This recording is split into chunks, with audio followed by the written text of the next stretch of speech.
In this video, choosing a demonstration dog or demo dog for your dog training business. This is going to be a good one. Stick with me.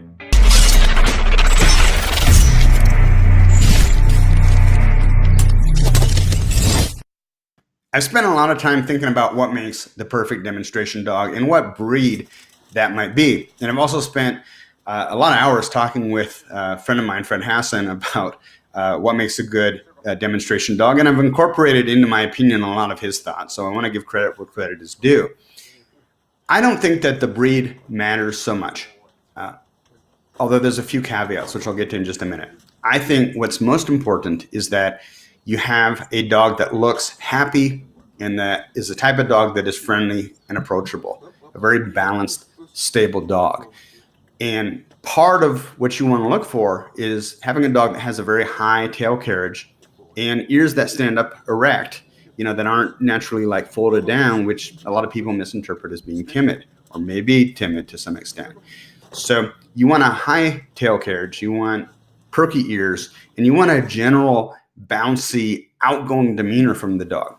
On top of that, you want a dog that has, and this should be kind of a given if you're a professional dog trainer, a lot of ball drive, interest in the ball or the toy, and a lot of food drive too, because, this is your calling card. This is like, an employee of your business, and they represent what you do and your skill level. And so why not start with a dog that has both strong food drive and strong toy drive or strong ball drive, because it gives you more tools to work with. And that type of dog is usually going to be a lot more outgoing and animated than a dog that lacks one or both of those qualities. And it just makes everything look a lot more flashy. And flashy is good because, number one, it draws attention. And number two, people look at a flashy dog and they say, wow, that dog's happy. And if they think the dog's happy, they think that you're a great dog trainer, which you probably are. So you want a dog that reflects that. One issue probably a lot of you are thinking about is, well, should I not get a certain breed because they have a reputation of being very easy to train? Should I not get a golden retriever? Should I not get a Sheltie? Should I not get an Aussie? Should I not get a border collie? Look, it doesn't matter what breed you get. The people who are going to say that, they're going to come up with some excuse. And let's be honest, those people typically aren't desperate dog owners looking for help with their dog. They're usually other dog trainers. So don't even worry about that, because you can get a really difficult Belgian Malinois, and they're going to say, well, yeah, but it's a Belgian Malinois, and those dogs are, they have all that drive and they're so easy to train. And if you get a Sheltie, they're going to say, well, they have soft temperaments, they're easy to train. If you get a border collie, they're going to say, well, those dogs are super smart, so they're easy to train. There will be all kinds of excuses. Look, nobody looks at Bridget Carlson and her golden retriever, which is just an amazing team. Nobody looks at them and says, well, yeah, but it's a golden retriever, because it's so obvious to anybody how talented she is and what an incredible trainer she is. So don't even worry about that. I mean, the types of pet owners that you're dealing with, that they don't even have the context to know the difference between, why an Akita might be more difficult to train than a golden retriever would be. It's just not an issue. And let's face it, for the level of training that we're talking about pet companion dog training, which is basically like tying your shoes compared to high level AKC obedience or Mondio ring or whatever it is. That's like running a marathon, and what companion dog training, not to take anything away from it, but is in comparison is like tying your shoes. So really all of this stuff that we as dog trainers kind of invent to worry about, like, if I get this breed, are people going to say, oh, it's an easy dog, it's an easy breed to train? It just doesn't happen. I mean, train your dog really well. People will see that and they'll say, wow, that's impressive, because the dog is working happy and he's doing impressive behaviors. So that's all you got to worry about. Earlier in this video, I said that breed doesn't really matter so much, with a couple of exceptions. One of the exceptions is, let me put it this way, the Rottweiler is my favorite breed, hands down, of all of the breeds.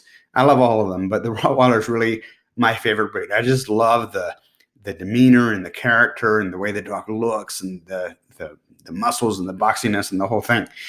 But if I was starting up a dog training business tomorrow and I needed a demonstration dog to help me promote my business, I probably wouldn't choose a Rottweiler. The reason is that when I go around town and I see somebody, if I'm walking past a Starbucks coffee place and somebody's sitting out front with a Rottweiler, I'm walking around them. And if I'm walking around them, a lot of other people are walking around them too. I want a dog that people feel like they can immediately approach me and engage in conversation and ask me questions about the dog, be it what kind of breed is that, or how did you train her to do that, or whatever it is. I want people to feel that I'm approachable. And because of that, I'd recommend staying away from a lot of the guardian breeds. Now, there may be some exceptions. Maybe you have a pit bull that's got one of those great big giant smiles and the dog's just bouncy and outgoing and it's just the perfect specimen. And if that, lights you up, then go with that dog. It's certainly not going to kill your business. I mean, the most important thing is that the dog's outgoing and looks happy, has that high tail carriage, it's just bouncy and walking around and stuff. So the breed doesn't matter so much, but again, we're talking about choosing a demo dog. So right off the bat, in my opinion, as much as I love the Rottweilers and the pit bulls and the guardian type breeds, wouldn't be my first choice. The other caveat is you really want to probably not pick a breed that tends to be kind of slow moving. So that would include like the Basset Hounds or the English Bulldogs and pugs even. And again, there's exceptions. If you find an individual specimen that's just super outgoing and animated and just has that je ne sais quoi, maybe you want to go with it. But as a general rule, I would look at dogs that are, probably medium-sized dogs with an athletic build that are active, that you can get many, many years of service from, and dogs that like doing the work. They like training. They have a lot of energy. They're motivated. So Malinois, for example, a lot of people choose the Belgian Malinois. I've owned, I think, 3 or 4 of them over the years. And, it's hard to argue with success. It's a great breed and they can be very flashy. And if that was what lights your fire, go with the Belgian Malinois. Me personally, for a demonstration dog, if you can find a good border collie, and again, it has to match with your training style. For me, the border collie is actually a little bit on the soft side. As a general rule, the one that I found was perfect for me. He was a little bit of a harder, not hard in a general sense, but for border collies, a little bit of a firmer temperament, if you will, and a very outgoing dog, as you can see from the clips that I put in this video. And typically for my training style, what really kind of meshes the best is either a golden retriever, which was the demo dog that I had before this one, or the Aussies. And again, general rules, you have exceptions from every breed. And I would have no problem walking past a border collie or a golden retriever or an Aussie if I found a Dalmatian that had the right kind of personality, or a German Shepherd dog that had the right kind of personality. So it's a very kind of personal thing, but in a general rule, you want to remember, you want a dog that's got a very bouncy, outgoing personality, high tail carriage, erect, forward ears, and a general demeanor and expression that doesn't look like this. So those are my thoughts. Really curious to hear your thoughts. Hopefully you've enjoyed this video.